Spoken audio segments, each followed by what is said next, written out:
Okay, hello everyone.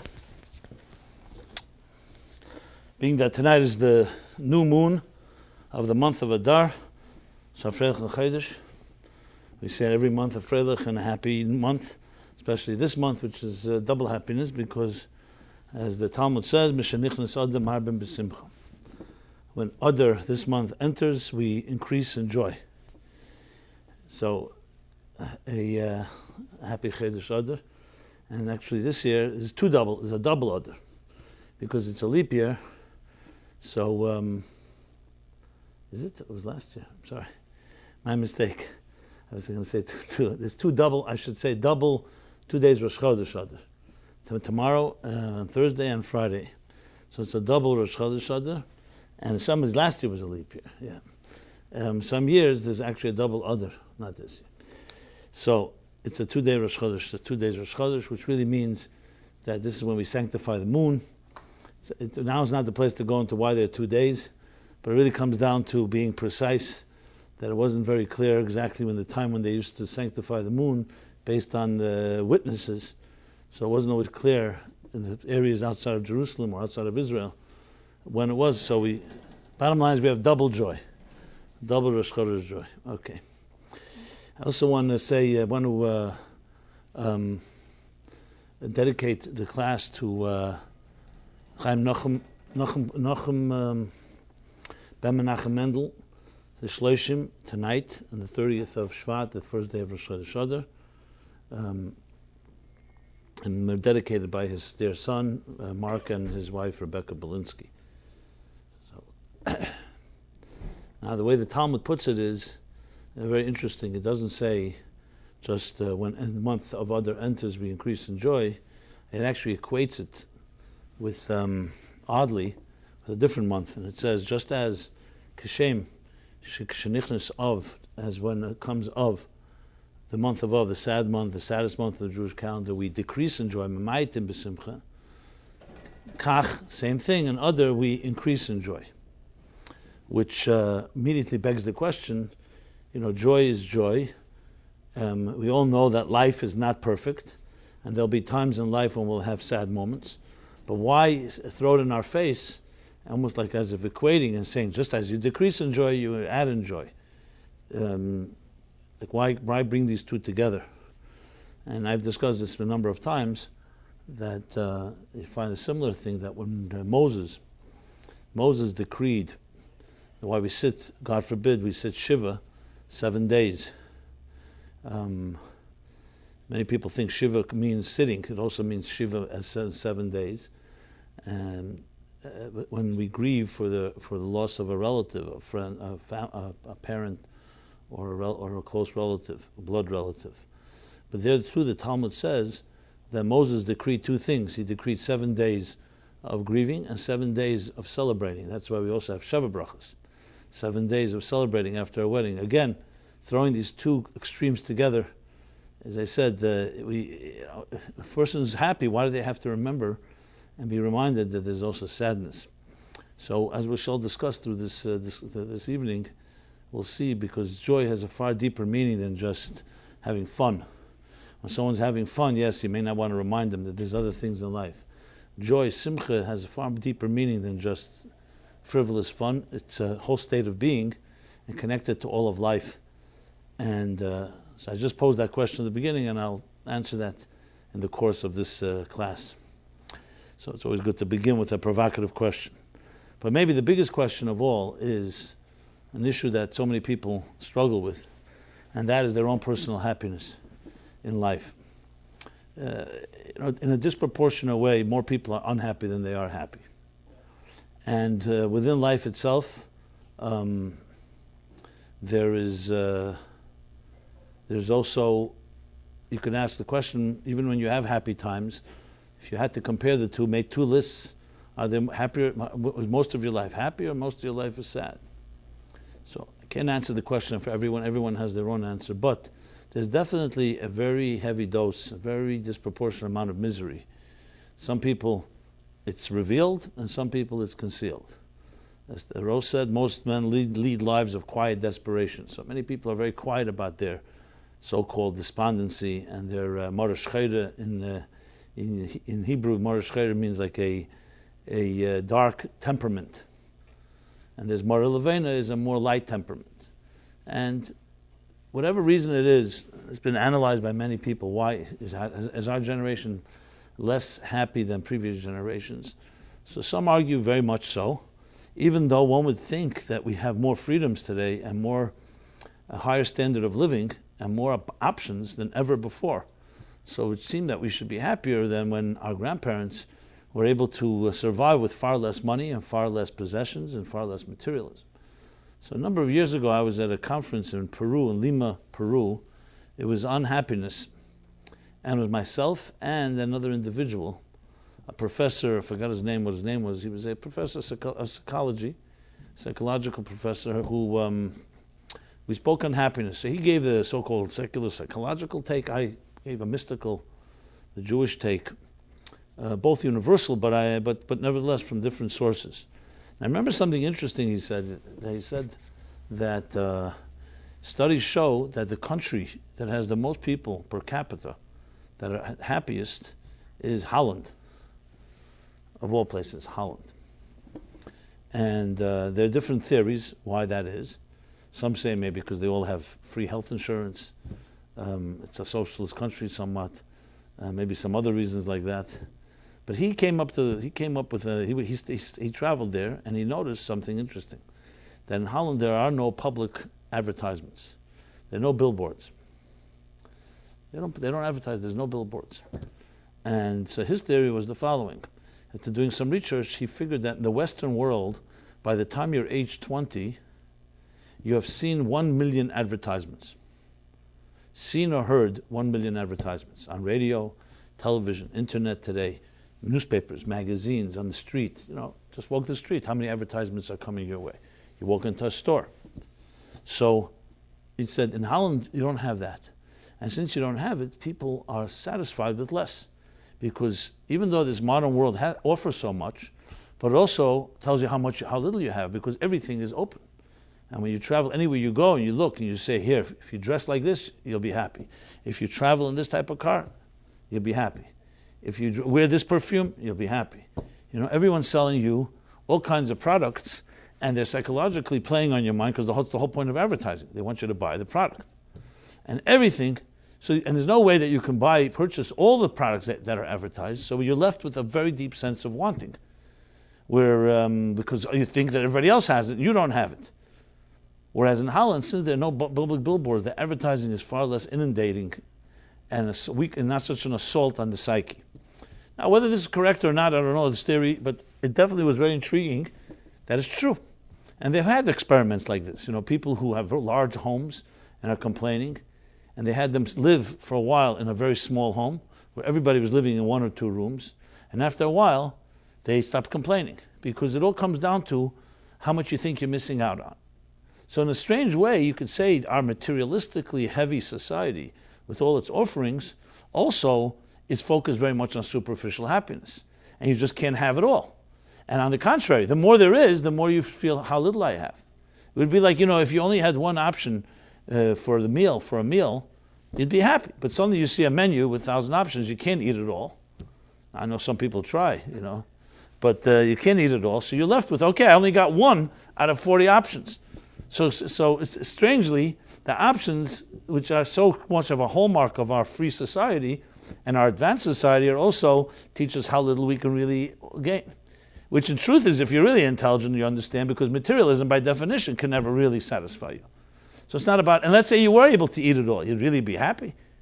Not necessarily, because anything that is temporary doesn't really create permanent happiness. So we live in a world with many, what we can say is our world is different than the past, that we have a lot more temporary things. But not necessarily we have more eternal things.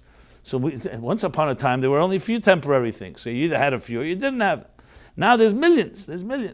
Just drive home. I drive home every week after the class, Manhattan. How many stores are open 24/7? Everything is in there. You can get everything. You get fresh flowers at 4 o'clock in the morning, every 10 feet in Manhattan. So all these things are great amenities and great. You could really just buy or eat anything. If you happen to be hungry for strawberries and you wake up in the middle of the night, you can't sleep. You can even get it probably delivered in some places. So on one hand, it gives us so much luxury. On the other hand, it creates a very deep void. And more importantly, it's a disproportionate amount of materialism, which, as we shall discuss, never makes a person happy. Oyev kesef le'yizbe kesef, the verse says, the one who loves money can never be satisfied by it. Anything you love can never fully satisfy you, because it controls you instead of you controlling it. It's called the classic addiction. Who's the master and who's the slave? If the object is more powerful than you are, no way you could be happy, because you'll always want more and more. If you're in control, then you say, okay, this is the amount I want, and I don't want more than that, and I don't want, you control your destiny. So addressing this topic of happiness and joy is very appropriate as we enter this month, because it says as the month enters, we increase in joy. Why this month more than any? Because actually in the Megillah, which we will read in a few weeks, 2 weeks, Purim, it says, "Achodesh asher nepach lehem." When Purim happened, what was the story of Purim? Purim was a story where Haman, like Hitler, later wanted to annihilate all the Jews, and the miracle was that the decree was reversed, and the Jews, the Jews celebrated, and from then on designated the day, because then all the Jewish people lived in the 127 nations of Achashverosh, the Persian king's empire. Everybody lived in that area, which really stretched from Haidu at Kush, which is from basically India to Ethiopia. So it's the whole peninsula, Arabian Peninsula, everything through Israel, essentially northern Africa, all the way till India. And that's where all the Jews lived. They were nowhere else. They had come out. It was after the destruction of the first temple. It was between the first two temples. The event of Purim happened between the two temples. So it was the destruction. The Jews had not really yet transmigrated anywhere else. That's where they lived. So a decree against the Jews under Achashverosh's rule would be extinction of all Jews. In a sense, even worse than Hitler. Because Hitler only had control over Europe. He wanted control over the world. But he didn't control it yet. So Purim became the great holiday of our salvation, and we honor it through several mitzvahs. We read the Megillah, of course, twice, on the eve of Purim and the day of Purim. We'll talk about it more when we get closer to that time. I think Purim this year is actually Thursday, right? So it's a Wednesday night. I don't know if there'll be a live class. I'll let you know next week. I'll announce that. So, and we read the Megillah, which is the story of the Purim story. We celebrate through a festive meal, which was the way the Jews showed their unity at the time, and through sending gifts to each other, both monetary gifts to the poor and food gifts to each other, to friends and colleagues and so on. But it celebrates not just that day was transformed, HaChodesh it says. The entire month was transformed. Because this was the month that Haman had designated when he threw his lots when the Jews would be killed. And instead it turned not just the day, so the whole month. Which is interesting because you could have just made the day. But again, as I mentioned before, by Jews, when we transform darkness into light, it's never the same measure. In darkness, you have to add double light. So anything that's negative in life, which is also a tremendous psychological lesson, that anything negative that happens to a person, you don't just eliminate it, you allow it to become a catalyst to grow even more than you would have been without the darkness in the first place. Which is a very, very solid and positive approach to life. That means any challenge that comes our way, we don't just see it as, okay, let's get rid of the challenge and we're back to square one. We're never back to square one. The challenge has to make you stronger. That's what doesn't kill you, makes you stronger. Like it says in the verse, we read it a few weeks ago, Kashayana Esam, as the Jews were oppressed by the Egyptians, Ken Yirba v'chen Yifritz. So in other words, the oppression wasn't that they just survived it, but they actually thrived. The more pressure they had, the greater they became. Which is a sign usually of a very healthy person and a strong person. Not only weren't they broken by it, but they actually thrive. And there's so many examples in Jewish life, many traditions that we have, are a result. Something negative happened.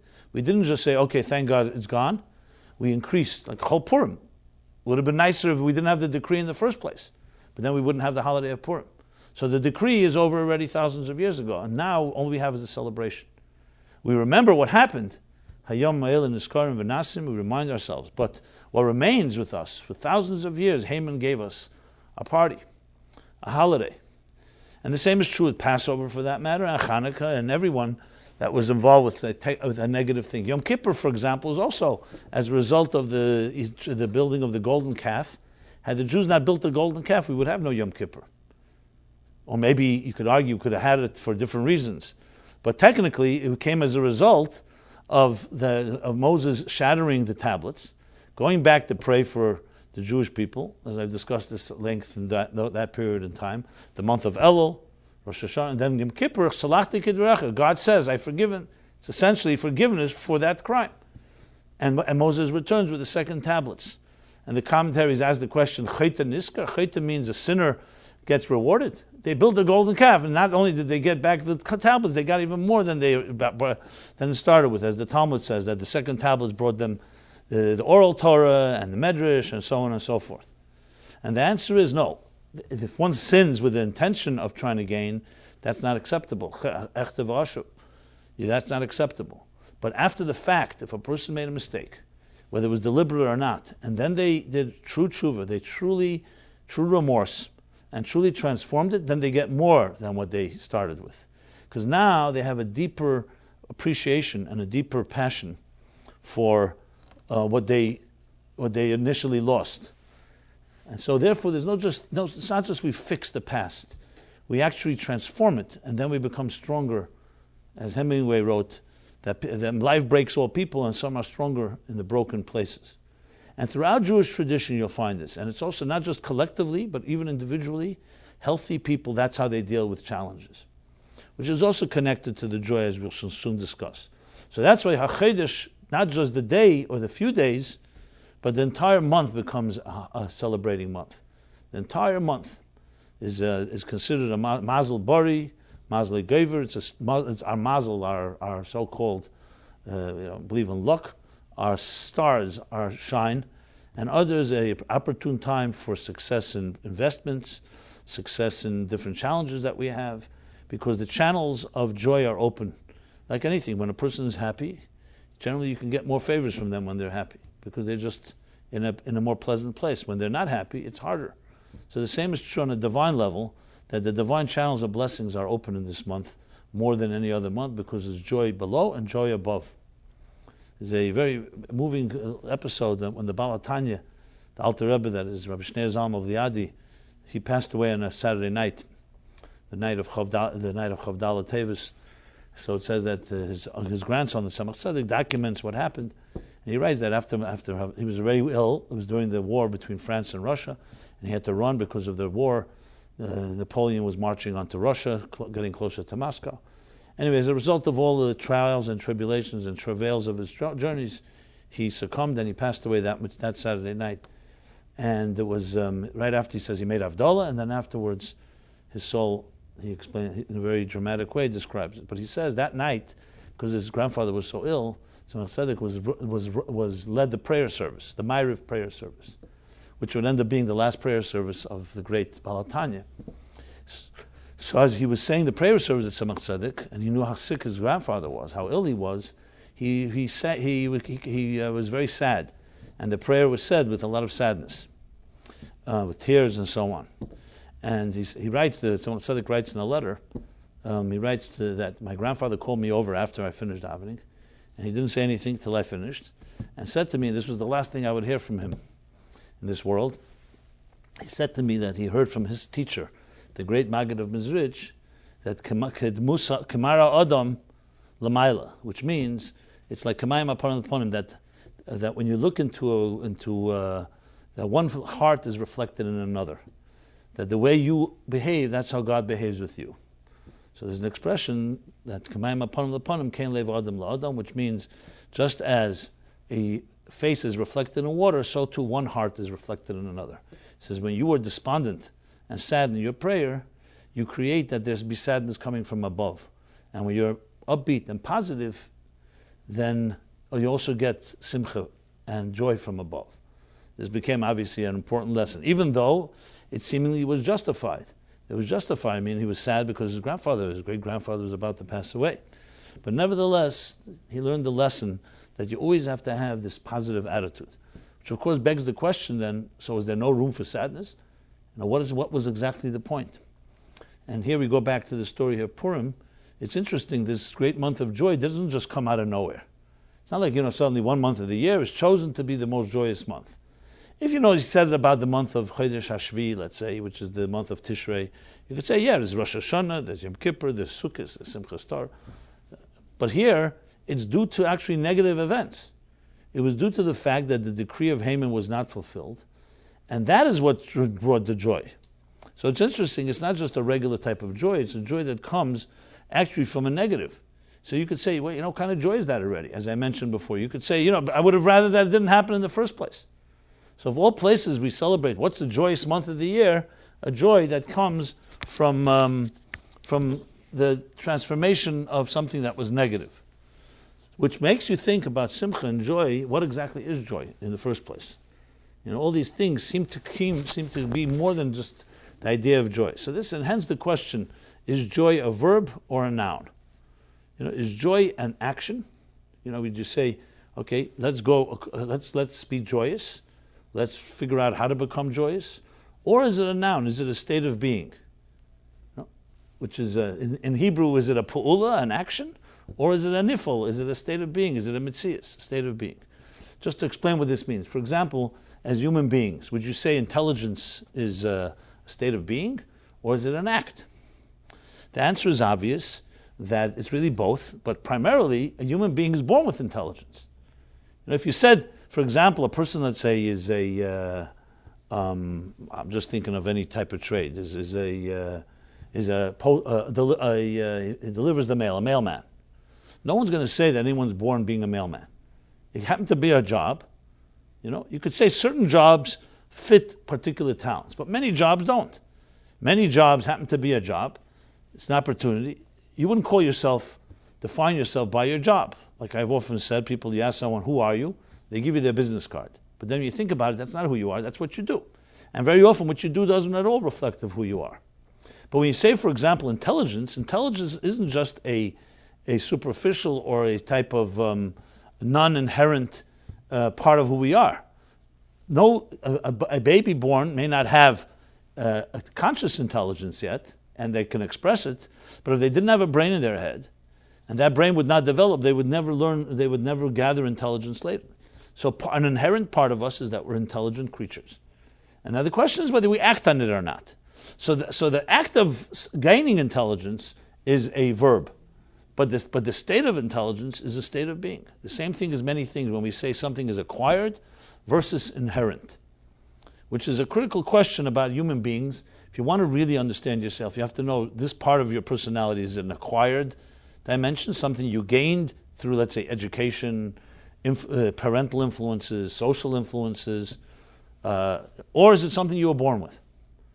It's not an easy question to answer, because so much of our lives is determined by what we saw in our homes.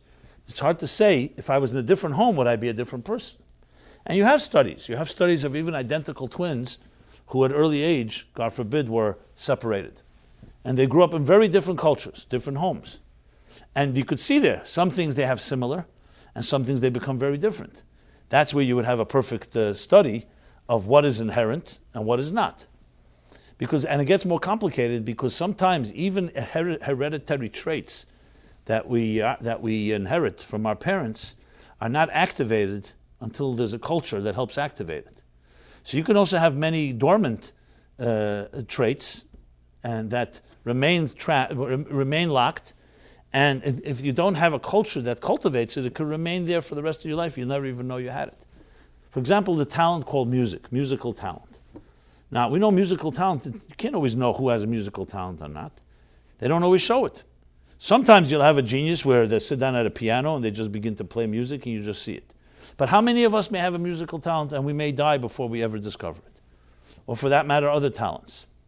On the other hand, there are many things that we do that are not necessarily part of our natural self. It's just something that you were your community does it, you saw it by others, etc., etc. Think of habits, like bad habits, let's say biting your nails. Very often that's usually a child sees another child doing it, and they start copying them. No one's born that way. It's true, sometimes tension and strain and other anxieties can also lead to that.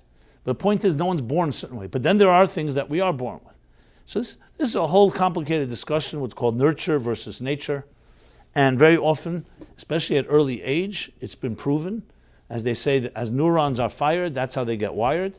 That actually at early age, if some things are even acquired, they become what they call hergel nasa teva, teva sheni, teva rishon, which means routines become your nature. And if you do it long enough, it's like it literally becomes, you cannot distinguish between you and your natural nature and your nurtured nature. So things like this are more complicated than we can imagine. So now let's talk about the joy element. Is joy acquired, which would then be a verb, or is joy a state of being, which would be a noun?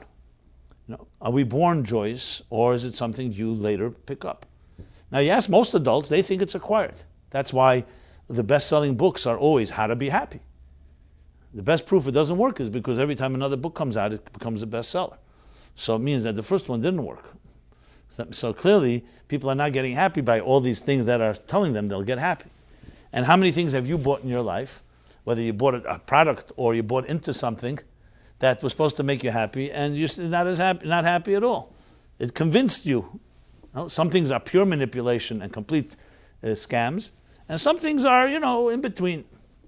So what does that usually show? That indicates that maybe happiness cannot be bought, or there's no product or commodity or service that's going to make you happy. And most of us do think that if people did what I wanted them to do, I'd be a happier person. If my spouse did what this and this, if my workers did so and so, if my friends did so and so, if instead of everybody making my life so difficult, they just cooperate, I'd be a happier person. Really. Try it out. See if you can have an experiment where you get everything you want and see if you'll be happier. You'll be maybe more content for the moment, so you don't have that much tension and anxiety of not getting what your desires filled. But the question is, how long will this happiness last? Then you'll see people who truly have joy and happiness, and not because anyone does anything for them. There are people who've suffered greatly in life, and they have a deep element of simcha and joy inside of them. And there are other people who have, relatively speaking, everything on a platter, and they're not satisfied, happy people. I don't know the statistics, I don't know if it's formal or scientific, but they say the higher the net worth of a person, the more miserable they are. Hedge fund managers like to mention this. I've heard this from a number of people, which makes total sense because money, even though it gives us the illusion that if I had enough money, I can buy everything. If I buy everything, I should be happy because anything I need, I can buy. And yet you find the people that have anything they need and they can purchase anything are not necessarily happier people at all. Some are more bitter. Some are angrier. I met a person who grew up in a very modest and I say home of poverty. His father was a teacher, very, very limited means, and God blessed him. And he has more money than he'll ever be able to spend. And he says, I met him, and he said to me, since it changed me completely. I said, in what way? He says, I have no friends left. Because now every time someone speaks to me, I don't know what they want. Whether they want my money, what they want. And even when I do favors for others, and I always dreamt that I'd put everybody, all my friends and my family, give them jobs. I no longer know whether it's because of me or it's because of what I did for them. It was very sad to see. And so he's a good person. It's not like he sits around paranoid and so on. But he was honest for a moment, which makes a lot of sense. Now, of course, every one of you and everyone would say, give me that Nisayan, give me that test. We'd love to have it. I'd rather have that than have all my friends and then have to struggle to pay bills. Fine. Be careful what you ask for as well. But regardless, in Judaism, we don't look down at, we don't frown at wealth. Ashirus wealth is a blessing, but it's a great test as well. Don't ever think it's not. Besides the test that the Torah says that you start thinking that you are better than others, that you're self-made, and you start seeing how other people will worship money by worshiping you, so you begin to become very cynical of people, etc., etc. That's not the discussion here. My point that I want to make is that happiness has nothing to do with it. The reason the Torah says wealth is a blessing is not because with wealth you can do more things. It's because wealth is a blessing because then you can then give more. That's what the Torah says. Because God trusted you with more so you can give more. And the people who know how to give are the happier people than the ones that know how to take, which we're discussing now. So then what is exactly happiness and joy? So even if you think, anyone listening to this right now thinks that their definition of happiness is like what I just said. Give me everything that on my list, my grocery list. Let everyone around me cooperate with me. No one should disagree with me. I'll be the happiest person on earth. Many people will say that. I guess if you're intelligent, you're not going to say it so blatantly, but you'll think that way. Let's assume, for argument's sake, that you're absolutely wrong, that's not about happiness. Even if you get everyone to do what you want, and if you get no one to disagree, and you get your whole list fulfilled every day,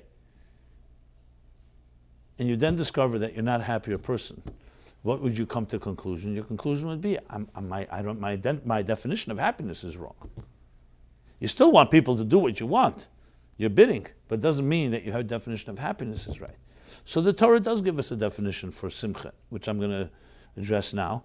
And you'll see that the key here is understanding what you're looking for.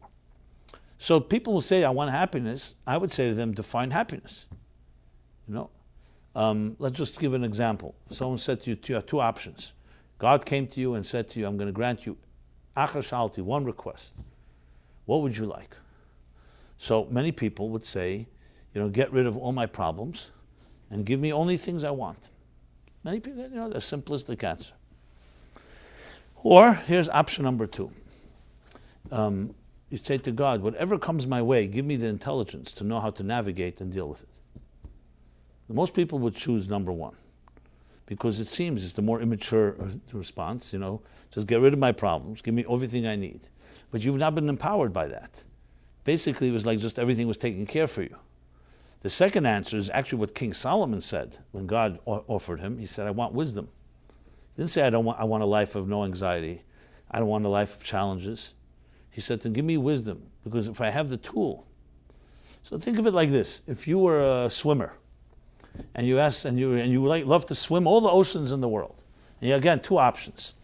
That as you swim, no storm should ever come your way, and wherever you swim should be calm, so you should be able to swim without any difficulties. That's one blessing. Or you ask that whatever comes my way, I have the ability to know how to navigate. And know how to, if there's a storm, I'll know how to deal with that. If there's no storm, I'll know how to deal with that. The second one, obviously, if you think about it, is the greater blessing. Well, let's use education as an example. Knowledge. You have teachers that can educate, and they know and can transmit and convey every fact in the world. They're masters. They're knowledgeable people, and they can answer all your questions. And being in their presence, you really feel blessed, because you're getting answers to every question you ask, and without any exception. So that's one way of teaching. You teach people information, data, knowledge. You give them a lot of knowledge. And if you're patient and you study for a long time, you can become as knowledgeable as your teacher. But there's another thing that you can be taught. Not so much knowledge and data, but methodology. A method. Not answers to every question, but the tools of how you answer a question. Because it's bal yamoled, inevitable, that there are going to be questions that your teacher cannot convey to you. So it's not just about giving you as much data and information download as possible. If you get empowered with the tools of how my teacher solves a problem. So then, even if you don't get as much information as the first student may get, but you have the method, and wherever you'll go, even if your teacher is not around, you will have ability to find your answer. So the first approach we'll call is the derech tzara narucha, which means the short, long road, and the second one is the long, short road, which refers to a Talmudic metaphor where a guy was traveling, and he came to a crossroads, and he asked one of the Yerushalmi children who were very sharp boys. He said to them, which is the fastest road to the city, to Jerusalem or to the city? So he said to them, this road is the short and long road, and this is the long and short road. Okay, whatever that meant, and the boy scampered off. Now this short, long sounded shorter than long, short. I guess short is the first word. Derech tzara narucha. So he started traveling, yes, and he saw the city right up front, right up ahead. But between him and the city was all kinds of thorns and overgrowth and trees and bushes. He spent half a day, got all scratched up and never made it, even though he saw the city right in front of his nose. So he came back to the crossroads and he met the boy. He said, why'd you tell me it's a short, long road? He said, I said short, but long. The other road is the long, but short. He took the second road. It was many more miles and he couldn't see the city, but there was nothing in between. Everybody chooses the short, long road. That's how we are. We don't have patience. We want fast results, instant gratification. But it's the long, short approach in life that is the one that stays with you, because that empowers you. The short, long may get you what you want for the moment, or maybe not. Most likely won't even get you what you want. It'll probably be more just, but the long, short road is longer work. It takes more work. But when you get it, it's yours. It belongs to you and forever yours. So you could say one is like a gift and the other one becomes you. So think of life and experience. We'd all love to be able to give our children a life of no pain, right? And that everything we've learned should just be able to pass on to them. But the fact of the matter is you can't pass on experience. You can pass on what you learned from the experience, but you can't pass it on. So what do they say? When a man with money meets a man with experience, what happens? The man with experience ends up with the money, and the man with the money ends up with the experience. Yeah, that's happened to you more than once. Yeah. And if it happens too many times, maybe you got to find another business. But that's how it is. So experience is what you learn when you don't get what you want, basically. Because if you get what you want, then it's not experience. Then you just got the gift. The Talmud says, a person desires more, has more pleasure from one measure that he earns than 9 measures that is given as a gift. Now you can do a lot more with $900 than with $100, or $9 million and 1 million, or 9 and 1. But you'll blow it quicker as well, because you won't appreciate it, because you never earned it. It's not yours. It's a gift. So it's great to have gifts, but the most important that it should be owned, internalized. So what's the point? The point is that the word happiness, the reason we answer that happiness, you give me this, I'll be happy. You satisfy this need, you give me that. The reason we do that, because that's the short, long road, that's the quick fix. And even after hearing what you just heard from me, you're still probably going to do it, because we all do it. We all want to have. And we say, maybe there's an exception. In this case, maybe I can get it quick. But when the Torah calls simcha, it talks simcha as a state of being, that it's your birthright. It's who you are, not just what you do. It's not like, you can find, we all have moments when, let's say, after you finish a project, or you finished a sale, or whatever it is, and you feel really good about yourself, you feel content. That can last, let's say, a day, 2 days. It doesn't usually last long. So there's that element, you finish something. But that's just a result of activity. You're going to need another fix. When the state of being, when Torah talks about simcha, it talks about a state of being that you can be joyous all the time. Sometimes it looks like you're dancing, and you are. And sometimes you could even be sad and be joyous. Because joy is not about just whether you're smiling and whether there's a celebration going on. Joy is about a certain element of fulfillment. If you know that where you are right now in your life is where you should be, and this moment is the time you should be in, and this is exactly where God wants you to be, and you really know that inside through and through, whatever you'll be doing, you'll be able to find certain fulfillment. That's why I said earlier, that's why sadness is not a contradiction to simcha. Because it says, Ivdus Hashem b'simcha, you should serve God with joy. Now, serving God is also on Tisha B'Av. You serve God. You serve God by fasting. You serve by being sad. And so how do you explain, how does that service work? It doesn't just say serving when you're doing happy things. It's because happiness is not just a smile on the face, and it's not just the superficial or the external state of joy that we are so familiar with. I'm happy today. People use those smileys on their text. As if a smile there is like the likes in Facebook, as if that's like liking. It's a very superficial verb that really doesn't mean anything, but it's a nice word. It makes people, you see a smile on a smiley face, it looks good. But there's a whole different dimension, which is a state of being.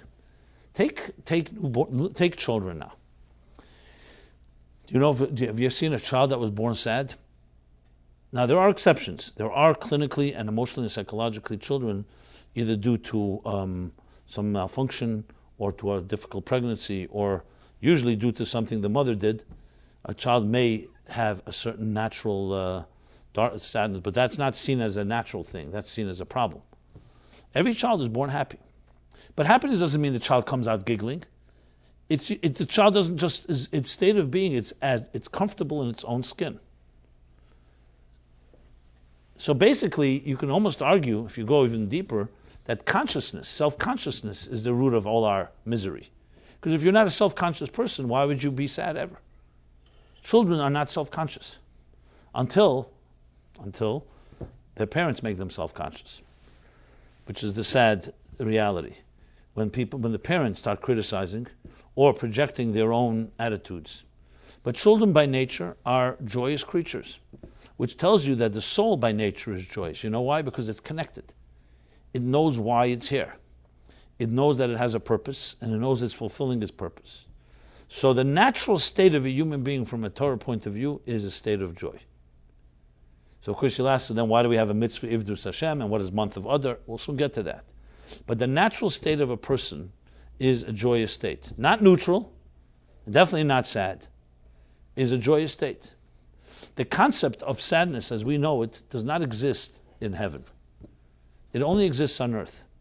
Because on earth we get disconnected. So I would say sadness, the opposite of happiness, is a byproduct, a symptom of dissonance, of disconnection, of dislocation.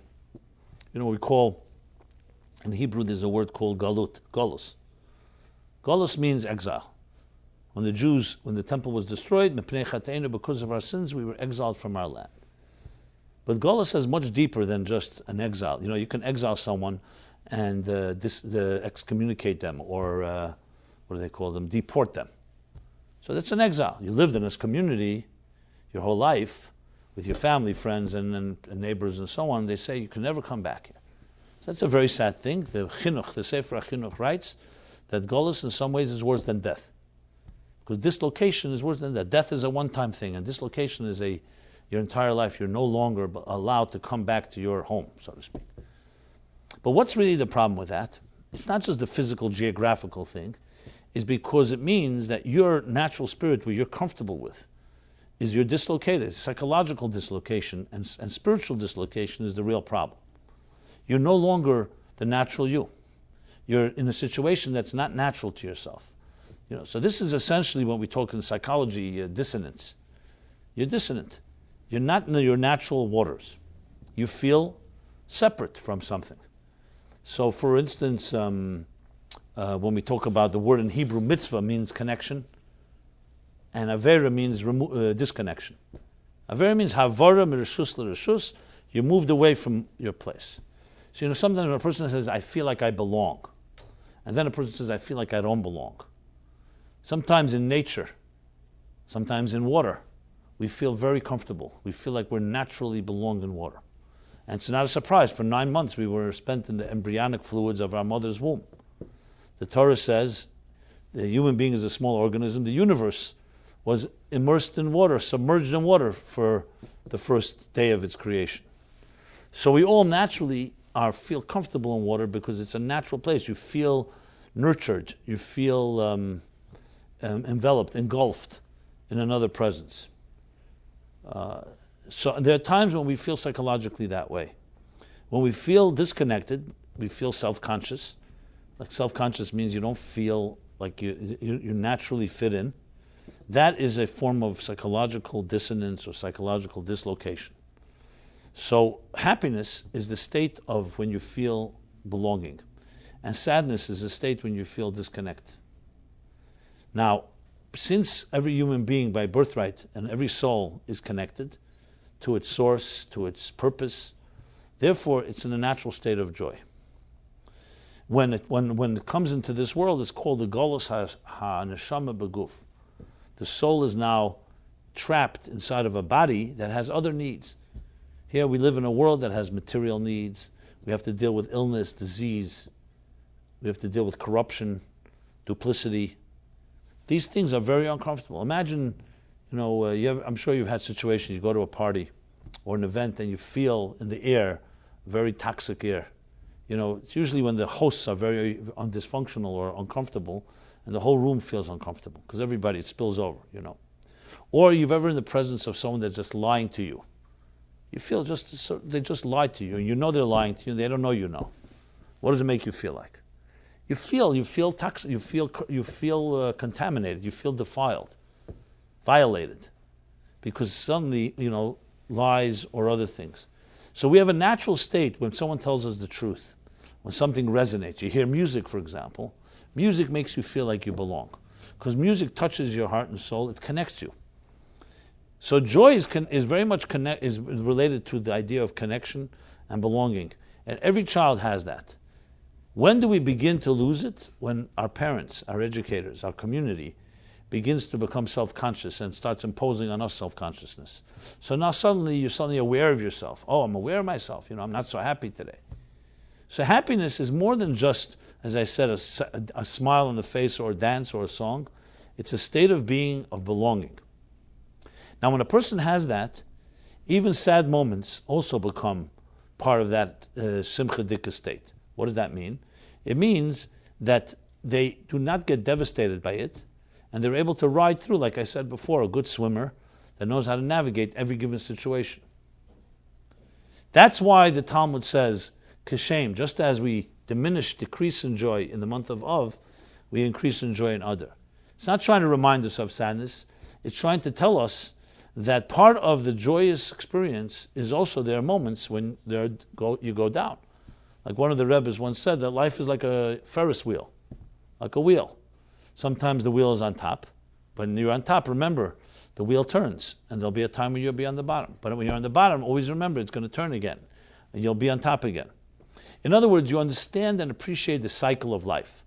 So the Talmud is saying something extremely profound, and the same thing with Moses. He decreed 7 days of mourning and 7 days of mishta, of celebration. It wasn't trying to remind us that there's sadness. It's trying to tell us life is a cycle. And your state of being is that you're always in control. But sometimes you're going to go through a moment, or more than a moment, that's not going to be revealed happiness. If you let it devastate you, then you basically have wandered away from your own state of being. If your state of being is a content one, you'll be able to ride through that as well. So yes, you don't celebrate on Tisha B'Av. You don't get up and dance. But it doesn't mean you cannot get through it. You can't endure it.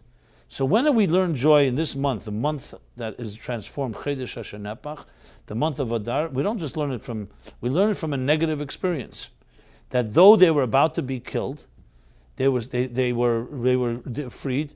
So it's not the joy that they suddenly got, like Yehuda. Yes, that was the celebration of joy. But what they got was that they were able to they were able to recognize that even when they were going through the dark moments, they are intact, and nothing can destroy your spirit. And when you have that type of attitude, then when you see it through, there's a moment when you actually do celebrate. So there are days in the year where we celebrate. That's simcha, in the revealed sense of the word. But there's also an ongoing joy in your life, even when you're not celebrating. A happy person, as opposed to a person that's doing happy things, is happy 24/7. That doesn't mean, like someone will say, "Why you're happy?" Yes, I'm happy. Why don't you look like you're happy? Because it doesn't always have to express itself in a verb, in an expression. Happy people are happy all the time. Sometimes that happiness is very revealed. Of course, their child's wedding, or a Purim, or a Simchas Torah, or there's a celebration. So obviously, then the joy and the simcha comes out and is expressed. But even the day before, they're still happy. So really, this month is not a month of a so-called chiddush, of something new that happened. It's just revealing the joy that a person has throughout the whole year. Why this month? Because in this month it was revealed. So, for example, let's take a simple example with being a good person. I've discussed this a number of times. You could be a good person, and there's a person who does good things. What's the difference? But a person who does good things, when they're doing a good thing, they're doing something good. Well, they're not. They're not.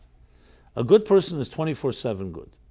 I once discussed this at the class years ago, and a fellow came over to me afterwards, like a guy in his late 40s, and he was very moved, and he said to me, I need to embrace you tonight. And he hugged me, and he said to me, tonight you answered a question for me that's been plaguing me since I'm a child. He said, my father was a very big philanthropist. He was a wealthy man, he said, and he was did many, many good things in his life. He says, I remember as a child, every Monday night, it was Tuesday night, I think he said, every Tuesday night, the doors were open in my house. Anyone can come, whether it's for a loan, for some charity, to get a job. He would try to fulfill any person's favor, and nothing was too big for him. And he helped everyone that came through his door. And people would line up and they'd come. But on the other hand, my father was many times very cruel to me, to my mother, to our family. And if you came Wednesday night, God forbid, when he had his poker game, nobody was allowed in, no matter who, even if it was an emergency. So as a child, I was always confused growing up. On one hand, my father was such a good man. He definitely did many good things. I'm not taking away. But on the other hand, he was not always that way. And you answered the question tonight. My father was a man who did many good things, but he was not necessarily a good man. Maybe why he did Tuesday night, and I give him full credit, was because that was his custom. Made him feel good. Or his father did it. Whatever the reason is. And I'm not taking away. There are many people that don't do that. But it was not when it was inconvenient for him. It was on his terms. On Wednesday night, it was inconvenient. A good person, as you said, he told me, is even when they're asleep, they're good. Even when it's on Wednesday, even when it's Thursday, even when they're not comfortable, even when they're not planning it. And that's a big difference. Again, he didn't try to knock his father. He just said it gave me a clarity of the contradictions that I saw. So on one hand, you could say, listen, I'd rather have a person who does good things than a person who's a good person and never does good things. But that's not the case. The difference is between a verb and a noun. A person who does good things, while he's doing it, he's good, but it doesn't mean he's a good person. For example, you could have a teacher who teaches very brilliant ideas, but it could be he's just repeating what he heard from his teacher. And then you have a person who's by natural intelligent person. No matter what comes their way, they have intelligence, not just what they memorized. And that's the same idea with simcha. Joy has two dimensions. There's an expression of joy. You can have people celebrate, and on the outside it may appear very joyous people. But they may be acting, I don't mean faking it, but that's their act. Right now, they're in a joyous state. They know how to party. There's good DJs and others that are partiers. And then later you find out they're the saddest people on earth. They used to say about clowns, that clowns make everybody laugh, but they're crying inside. And maybe sometimes that's why people entertain others, to get rid of their own pain. So by making others laugh, they somewhat relieve their pain. But you don't know what's going on inside of a person. Where then there's a joy as a state of being. A state of being means it's 24/7. And even if something comes your way that may not look joyous, that person has a certain balance and a stability. So now when it comes to in Judaism, you'll find both are necessary. There are times like holidays, Moedim l'simcha. This is the month of joy, Purim, Simcha. It's a mitzvah to be b'simcha. So you could ask, one second, if it's a 24/7 state of being, what is this mitzvah exactly? The answer is because there's both necessary. The mitzvah is to reveal that there's a time of the year where you're supposed to stand and reveal the actual inherent joy that's inside of you. There are other times where that joy is there as well. So the month of Adar is not just to be an escape. Oh, for 1 month we're going to be joyous, and then as soon as Rosh Chodesh Nisan comes, like one guy said to me, okay, I'll be joyous. I can't wait till the month is over so I can go back to my sadness that I usually have. You can imagine what kind of joy he's going to have. The point is that it's a month that's supposed to wake up that dimension within us, and then it's supposed to spill over and carry over. So it's both a verb in the sense that you're supposed to act on it, but what are you acting on? Something that is your birthright. So when someone says, how could the Torah command you to be joyous? I happen to be sad today. The answer is because they're not commanding you. It's telling you that's who you are. It's just a matter of accessing it. So why can't we access it? Because we are our own worst enemy. First of all, our definition of happiness, as I said before, is very distorted often. Secondly, and so therefore, you can never satisfy someone who's defined that happiness is getting everything you want, or going your way. Happiness is knowing that you can swim any waters. Not that the water has to be still. That even when the water is not still and it's not going your way, you also have confidence that you can ride through it. That's the true happy person. The other happy person is just a spoiled brat. If God, let's say, takes away all challenges, okay, so you're going to be happy. Not because you're really happy, it's because there's no challenge right now. As soon as there'll be a challenge, you'll be overwhelmed. The true happy person is empowered and knows they can go through it all the time.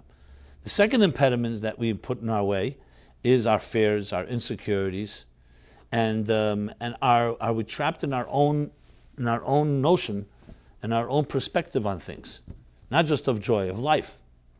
And we're just trapped in that, and we keep thinking that the only way I'm going to get happy is based on my terms.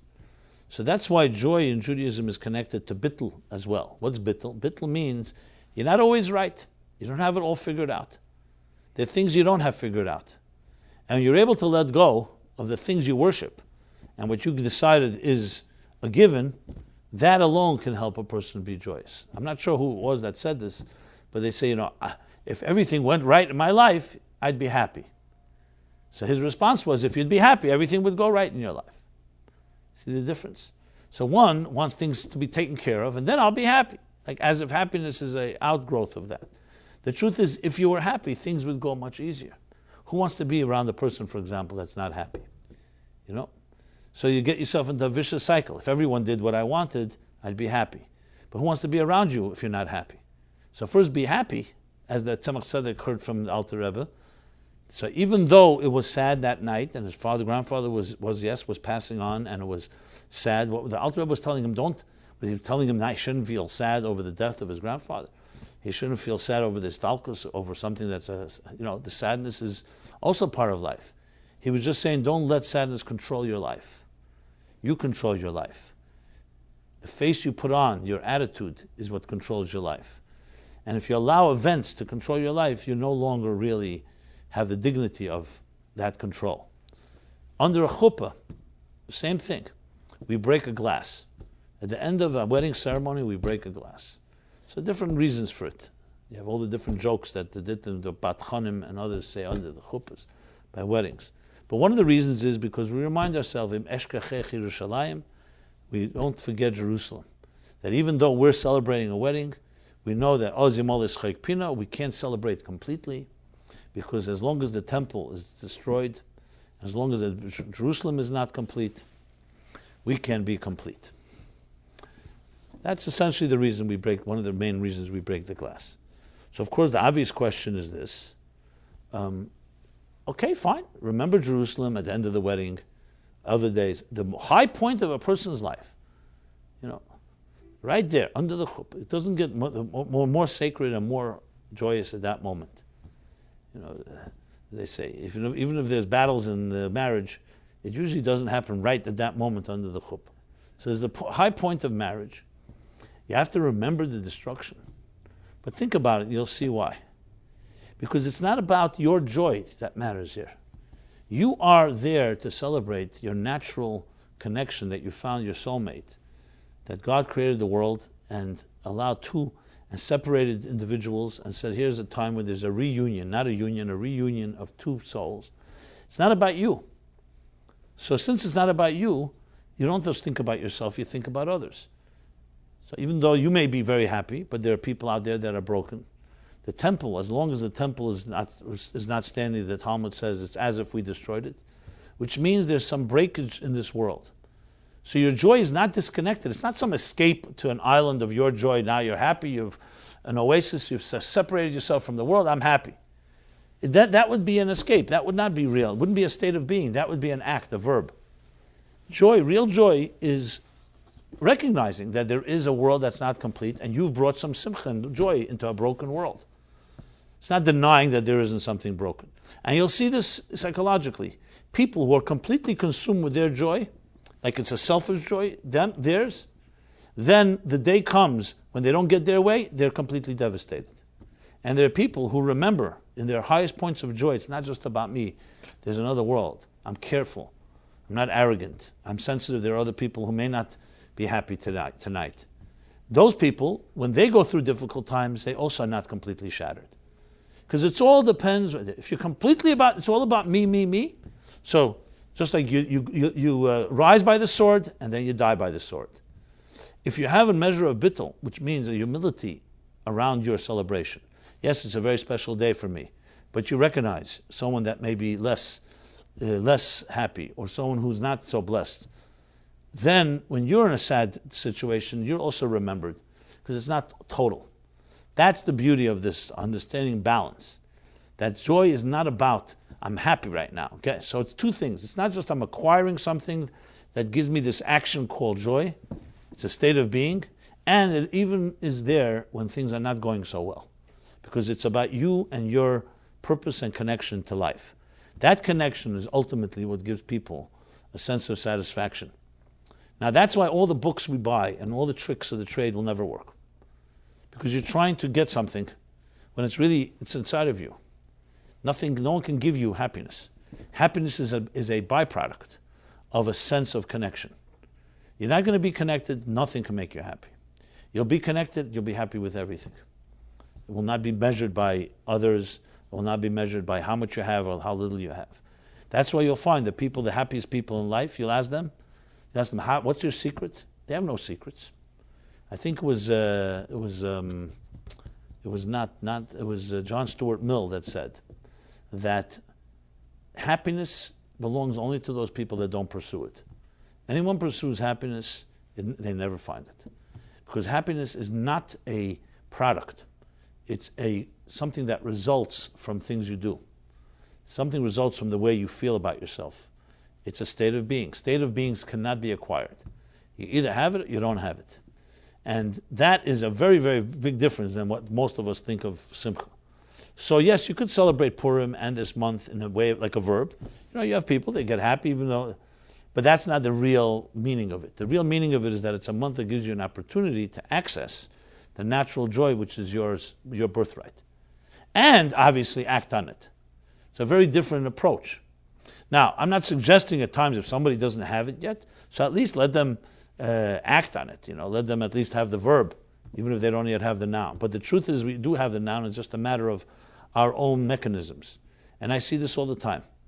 Like what the Alter Rebbe was telling the Tzemach Tzedek was change your mechanism and you'll see joy will emerge.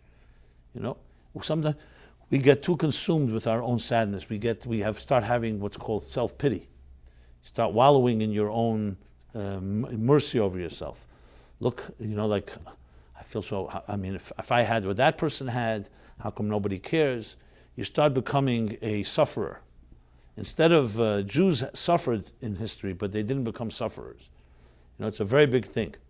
They naturally remain. So it's just like joy is your natural state of being. Suffering should be something you're going through. It's not your natural state. You have to go through it, but don't become it. It's very different of a person who suffers and a person who becomes a sufferer. Like some people, okay, they suffered greatly in their lives, but you don't see that their lives are defined by their suffering. They experienced it, it changed them, it affected them. And then there are people whose lives, that's what they become. They become the quintessential sufferer. You want to know, who's the guy that suffers? Here, look at this person. They're excellent at that. That's why you find, especially in the world of Chassidus, one of the things the Baal Shem Tov came to teach was joy, to serve God with joy. Now, of course, the question is, 1 second, before the Baal Shem Tov, they didn't joy. Joy is a part of the Torah. It says, Tachas ha-sholei avadta, Hashem elokecha b'simcha v'tuv levav. That means because you didn't serve God with joy, or even to serve God with joy. What did the Baal Shem Tov come to reveal exactly? Well, the same thing like with loving Avos Yisrael. It's also a fundamental mitzvah in the Torah. But you can have the mitzvah, and then the question is how to experience it. And what he taught was that when you be able to access your neshama, your soul, you naturally become a joyous person. Because you see joy all around you. Most of us, for example, if you're walking down the street right now, or whatever experience, if you're not feeling particularly happy, could you just suddenly become joyous? Most people could not. Well, the Baal Shem Tov taught the secret how you can become joyous any given moment when you know how to access that inner sense of purpose. And I'll give you a story that happened with the Baal Shem Tov, a very powerful story that every one of us could apply. The story was with one of the hidden tzaddikim, whose name was Rab Mordechai Rappaport. Rab Chaim Rappaport. He lived in the time of the Baal Shem Tov. The Baal Shem Tov, he was a great scholar. Baal Shem Tov once sent him on a mission to go to a particular city and to do something. We don't even know what the mission, but we know the second half of the story. You'll see, from that alone teaches you a lot. So he came back, he finished the job. Okay? As I said, we don't know what the job was, but he finished the job. The Baal Shem Tov asked him, how did you travel to that city when you went there? So he told him, I went through this city, that. Give him a quick. He says, no, I want to hear the details. Okay, even though it seemed trivial and insignificant, who really cares? He got the job done. What difference whether he went to the east or to the west, or he went by plane or by boat or by bicycle? Okay, there weren't boats, there were no planes then, but you get the idea. And he began to say, I traveled in this way. And where did you stay? I stayed in an inn. The second night there was nowhere to stay, so I slept at the side of the road. In the morning I woke up, I washed my hands, said my prayers. And then I sat down to have something to eat. So I had some food with me, and there was a brook of water, spring water, that I went over to. I filled up with a cup. I made a blessing, Baruch atah Hashem Elokeinu melech haolam, shehakal niyeh b'dvar, that everything was created by your word. And I drank the water. Baal Shem Tov jumped up with excitement and said to him the following words. Listen to this. He said, from the beginning of time, from the beginning of time, the entire world, this spring of water was waiting for you to come to make a blessing on the water. Okay. A simple act like that. Most of us would say, hey, big thing, you got a cup of water, fine. From the beginning of time, the water was waiting for you to come to make a blessing. I can tell you personally that I've used this story so many times. I've traveled a lot in my life, speaking, and I feel when you come sometimes to places, I wonder whether a Jew ever walked in this place. And that story comes to me always. What I feel is like, it's like you walk in the woods and no one has walked here before, and you're like making your own path. The whole world was waiting for you to walk there, and like the destiny is hanging in the balance. How are you going to behave? Will you elevate the moment, or will you defile it? Will you sanctify it, or will you desecrate it, or you ignore it? Think if you thought every step you took, Hashem etzad degover kenanu, the Baal Shem Tov said, God leads the footsteps of a person. Every footstep, whether it's on Broadway, on Fifth Avenue, wherever you go, wherever you tread, you're led there. And the whole world is waiting. What are you going to do with that moment? This is how the Baal Shem Tov taught how you find joy. Because you see your life as purpose. You're not just there by accident. You're not just there for your job or for some other reason. You're there, you were sent here, and the whole world has waited for you to come. Yes, you as an individual, and make a blessing on that moment. That is an attitude. Imagine if you had this attitude all the time. Now, we're not trained to think like this. We don't grow up in homes or schools that teach us, maybe once in a while we hear nice, inspiring stories. But this is a 24/7 attitude that there are people that have, that they see their lives driven by a sense of calling. Now, an example would be a businessman who owns a business 24/7, no matter where he goes, even on vacation, he's always looking for opportunities. The equivalent of the Baal Shem Tov is that he's always looking for a spiritual opportunity that's not a financial one. But the idea of being completely consumed with something, we have many examples. The problem is we're consumed with our own needs and what we want from it, not what God wants from it, not the real purpose. That's the story. That's unbelievable. I was once traveling, I told the story, I believe, to East Hampton for a Shabbos. So a weekend Shabbaton in East Hampton, Long Island. Beautiful East Hampton, right? So I stop on my way, it's Friday afternoon, I stop for gas. I fill up my car. And the guy, right near the gas station was a club where there was a guy parking cars for people coming to party Friday night. He asked me if I'm staying for the party. So I said, I'm going to a different party, a Shabbos party further down the road to East Hampton. Okay, well, anyway, for some reason he was intrigued by me, so he began asking me questions. Who am I? What do I do? So I told him I give classes, I teach. And he said to me, do you have like an email list? I said, yeah. He said, I'd like to give you my email address. Send me what you write. Okay, great. I took his email address. When I got back after Shabbos, I gave it to my office, put him on the list. He's getting the emails. Yeah, I forgot the story. I mean, I remember the story, but I never expected to hear from him again. This story happened around 12 years ago when I met him, around 5-6 years ago. Maybe 5 years ago, like 7 years after this happened. It's a long time. One day I get an email from him. And he writes to me, you may not remember me. I was the guy parking cars on Long Island, Coram, wherever the city was, some hick town. He says, you probably don't even know I'm Jewish. I was Jewish. You thought I was some hick, like some redneck from there. But I'm Jewish. I grew up. Tragically, both my parents were killed in a car accident when I was very young. So I went from one family to another family, basically growing up all alone, completely unaffiliated, unknowledgeable, no Jewish education. He says, the only Judaism I know is from your emails. And I pray with them.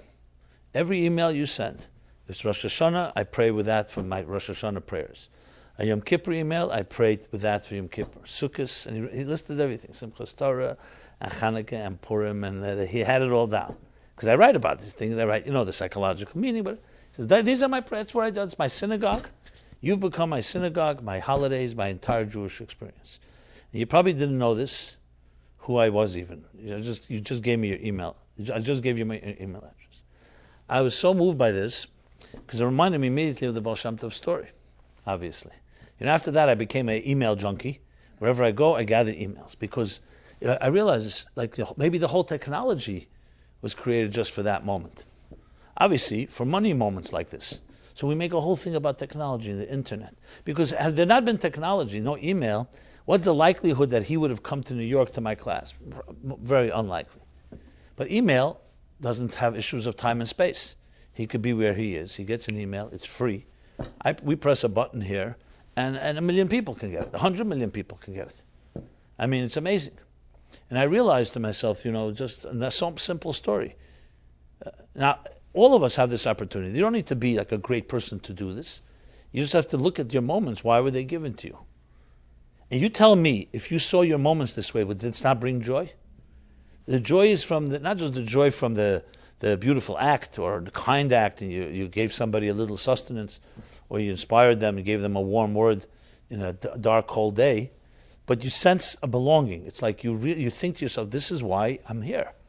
This is why I was sent here. This is why creation was waiting from the beginning of time for me to do this. Now, if you have consistently feelings like that, that is called a person who's in touch with their state of being. So simcha then is not just an act. It becomes, every moment is an opportunity to elicit this connection, and in turn to elicit an inner joy. And this doesn't require any extra effort except just being aware. It's not like you have to do something. You don't have to buy anything. You don't have to acquire anything. It's just where you are, recognizing that there's a deeper story to your life. That alone changes up from a person from sad person to a happy person. There's a deeper story than what you think it is. You think you have one story, whatever your script is, a positive script, a negative script, and you think, if I change my script a little here or there, everything would be great. Coming to realize there's a deeper script to your life, and you have to learn to, I don't want to say surrender to it, to submit to it, to accept it. Because the choreography of your life, why you're where you are, was put there. And the question is what you're going to do with it. And that's even when it's in a sad moment too. You're also brought there. That's why Tisha B'Av is not a contradiction to Adar. For people who compartmentalize, like I said earlier, when they're sad, they're sad. When they're happy. And it's not unified. For a person who's balanced, it's one balance. And there's nothing that can destroy them, because throw me a curveball, that's also part of my life, and I'll deal with it. Obviously, we always would like to have reveal joy, and everything should be open, as they say, reveal. But that doesn't mean there are moments in life and that day that you're going to have a different twist and turn. But everything is there and waiting for you to come and do something with it. To me, there's a tremendous way of looking at life. To say that all of us can suddenly change, from our routines and habits, and tomorrow we have to go to work. I don't think we can do it over change completely, but you can start changing it. Every day, think of it this way. Why am I doing what I do? Why, is it just, I just happen to fall in this? And when you start realizing that there's opportunities there, spiritual opportunities, that's when you start becoming a happier person. That's how it is.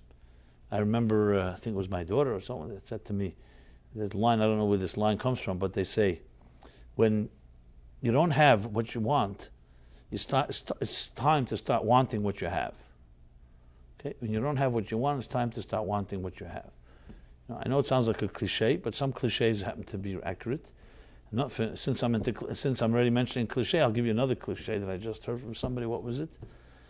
Insight doesn't bring change. Change brings insight.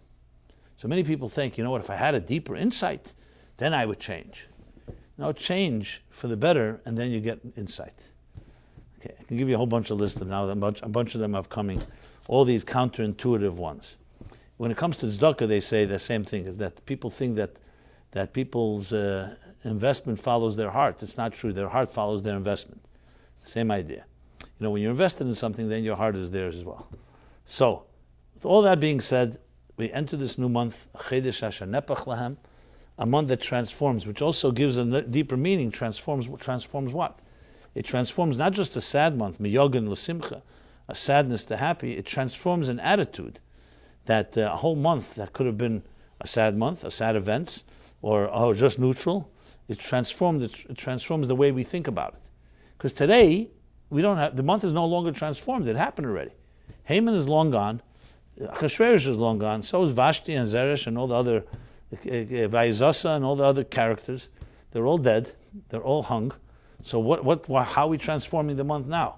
What are we supposed to do? Like create something tragic to happen and then say we transform? We don't do that. So why do we still call it Chodesh Asher Nepach? Because what we do is transform our attitude about life that can be sometimes sad or despondent or miserable or whatever it is, anxious, and that it's transformed to joy because we recognize that there's a deeper story behind the whole thing. Which also explains the strange episode. The story is that when Haman threw the lots, so the lot came out on Zion Adar, 7th of Adar. So he said this is the perfect month to kill the Jews. Why? Because the 7th of Adar is the day when Moses passed away. Okay. Well, the Talmud continues and says he didn't know one other thing, that Moses also was born that day. So he only knew the sad part. So there again you have the combination. In the day he was born, the day he passed away. So a depressed person would say the cup is half empty. We say partly cloudy or partly sunny. So the cup is half empty. Someone say, well, it's the day that Moses was born. Say, yeah, but it's also the day he died. And the positive person will say, it's the day Moses passed away. Yeah, but it's the day he was born. Magdim refu lamaka. And the birth overrides the death. So Haman focused on the negative, because he was a negative person, so he saw negative everywhere. But in truth it's a nepach, that it's a transformation where you really recognize that it's a day of joy, which is, by the way, why even the histalkus, the passing of a tzaddik, even though the moment may be a sad day, at the end over the years it becomes a day of joy, because that's a day where his soul goes up to a higher level and so on. And there are tzaddikim like Rashbi and others that actually asked that their day of their passing should be considered a yom simcha, a day of celebration, and not just a day. And because that's a day when they came closer to God, not farther. This doesn't take away. I'm sure the day Rashbi passed away, they sat Shiva, his students, for 7 days. But today, like Ba'omer, is the big pilgrimages in Israel, Meron, celebrations everywhere, because the day Rashbi specifically asked. And there's even a story of one of his students who used to say every day, Tachnun, said on Lag Ba'omer. Tachnun means the prayers you say on a day that's not a joyous day, a regular day. And Rashbi came to him and said that he was not happy that he did that, because it's his day of joy. Why are you showing some sadness? So it all comes down to attitudes, and it's a whole different take if you think about what sad means, what happy means. They're not just verbs. I'm a happy person, I'm a joyous person. They're states of being. They describe what you're capable of. And everyone's capable to find that deeper joy. But to do that, you have to be around people that have that, and you have to reassess your own definition of it.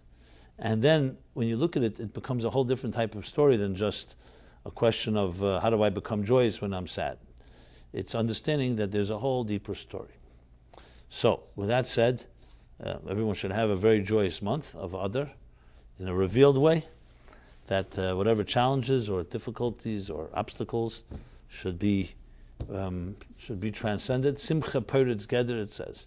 When a person is joyous, it just breaks through all boundaries.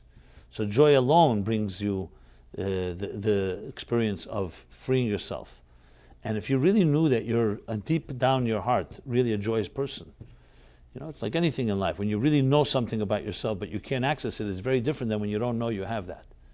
The confidence level when a person knows what they're capable of is very different than if you're not sure that you're capable of it. If you know you're capable of it, it becomes much easier to access.